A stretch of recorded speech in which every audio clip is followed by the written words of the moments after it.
Is the Henry Golden Boy rifle really any better than the Henry Classic rifle? Well, today we're going to do a few comparison tests and find out.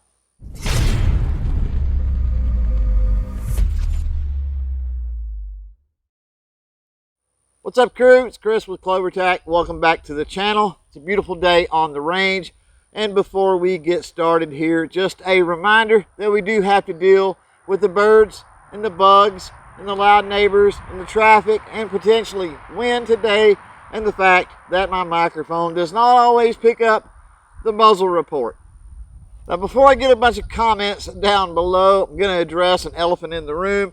Yes, my Henry Golden Boy rifle is the Texas Tribute Edition. And other than the way it looks, there's no difference between this rifle and your standard Henry Golden Boy. That being said, there's a couple of differences between the Henry Classic rifle and the Henry Golden Boy that may come into play today, and I think we need to talk about those differences. The first of these differences is going to be the barrel. My Henry Classic lever rifle here has a round barrel that is 18.5 inches long, and my Henry Golden Boy has an octagonal barrel that's going to be 20 inches long.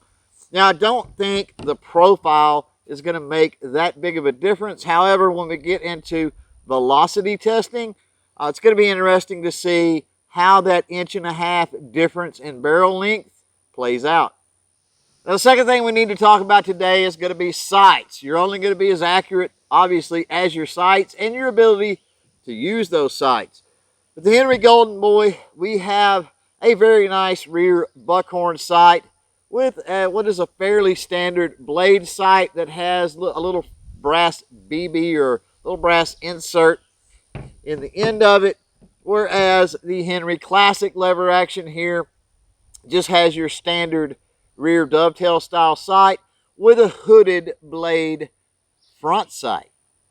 So let's talk a little bit about the ammunition we're going to use today, and that's going to be the Winchester Super X 40 grain, 1,300 feet a second, at least that's what it says on the box, round nose copper plated ammo. Now, I believe that, Henry lever action rifles, especially your 22 long rifles, great for small game hunting, and this is a pretty good choice in ammunition for that particular purpose. And since we're talking about 22 long rifle ammunition, that brings us to the question of the day. When you're doing your hunting with 22 long rifle, what ammunition do you use? Hit me up, let me know in the comments below. So now let's set up the chronograph and let's compare the average velocities of these rifles and see if that 1.5 inch difference in barrel length really matters. Now, I'm going to be firing a 5-round group first with the Henry Classic lever action, and then I'll follow up with a 5-round group from the Henry Golden Boy. Before we move into live fire, though, safety is always important. I have my eye protection on. Let me get my ear protection in, and we can get started.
Now let's talk a little bit about that data we got from the chronograph. Now, with the Classic lever action here. We got an average velocity of 1,328 feet per second with a deviation of 39 feet per second. And that's not uncommon for that particular ammunition, at least in my experience. What I find interesting is the data on the Golden Boy. We come out a little bit faster at 1,330 feet a second, but the deviation, if you noticed from the chronograph there, that last round was down into the 1280s, which gave us a deviation of 97 feet per second. We had one really high velocity out of that string and one really low. We had one that was in the 1380s and one that was in the 1280s. And I think that speaks more to the inconsistencies of the ammunition than it does the rifle itself. However, even if we drop that low one, the 1280 feet a second, we still get an average of 1340, which means that the 1.5 inch longer barrel does make a little bit of difference when it comes to a velocity. But again, we're still at a 71 feet a second deviation, which I don't think is going to bode well for our true accuracy test here in a minute when we post up some targets and actually try to put rounds on paper. But what do I know? I could be wrong. There could be some differences like the barrel length or maybe that rear buckhorn sight or something going on with the Henry Golden Boy that in the end pulls it out against the classic lever action. Now I've got one of our targets here from Outdoor Products Plus. It is marked one side for the classic, the other side for the Golden Boy. Gonna go down the range, gonna hang this target up, and we're gonna put some holes in the paper. While I go post this target, just a reminder to thumbs up if you like this video, thumbs down if you don't, leave a comment below, whatever, just click on something and engage with the channel. So let's move on to the live fire test. Gonna put 5 rounds downrange on our target. Gonna take my time, try to get the best shots I can get. We're gonna start first with the Henry Classic lever.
Now let's move on to the Henry Golden Boy rifle. Before we get to that, a couple things that I do want to mention. We're using the same Winchester Super X ammunition here. We are using my Redneck Rest. If you're interested in this little project, this is a do-it-yourself rest. I do have a video on the channel about that. Also, and this is pretty standard for what you see on this channel, we're shooting at a distance of 50 foot or 50 feet, which is pretty common for most of the testing that I do.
let's go take a look at the target and see how we did. So here we are down the range, taking a look at the target. We've got the Henry Classic lever action on the left. We've got the Henry Golden Boy on the right, both 5-round groups right there. Not a lot of difference. Notice on the left with the Henry Classic lever action, pretty close to the same size as the Golden Boy, a little more vertical in nature. That certainly could play into the fact that it is a different style of sights, so probably more on me than anything else. And the groups being consistent like this, or similar, I should say, rather than consistent, being really close and really similar, that sort of speaks back to what we've seen with the velocities being pretty close as well. So what, if anything, did we learn today? Well, I think we learned that regardless of what Henry firearm you purchase, you're going to get a pretty good one. Either one of these, whether it's the Henry Classic lever action or the Henry Golden Boy, as far as squirrel hunting, as far as plinking around, probably going to do you a really good job. But if you're out there and you want a little more bling, the Golden Boy is definitely the way to go. Thanks for hanging out. Thanks for watching. Till next time, don't forget to chain fire freedom.